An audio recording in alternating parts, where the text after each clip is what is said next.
لكي يحضر ساعتك التي ترتب مواعيدها بحسب الأشخاص الذين ستقابلهم.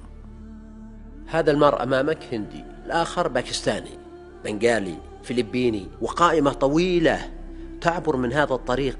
ربما يتفوقون عليك في إنسانيتك وفي ذكائك وفي تقواك، ولكنه القدر الذي جاء بهم إليك بحثا عن لقمة. ترمي بنظرة شزر على هذا الإنسان البسيط الذي لم يلمع جزمتك بشكل لائق، تخرج للشارع بسيارتك، تلقي التحية على الرجل الذي يشبهك وطنا ولقبا، يبادلك التحية، تجتاز شارعين وفي الثالث ليس لك أحقية المرور، لكنك تعبر لأن الطرف الآخر لا يشبهك لونا.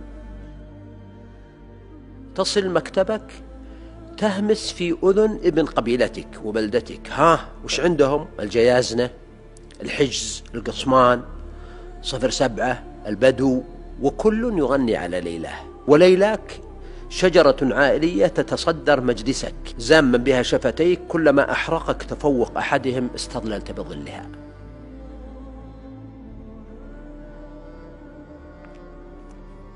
وأنت العائد لبيتك منهكا، جرب أن تخلع حذاءك وتدوس هذا التراب، جرب أن تدوس بعضك.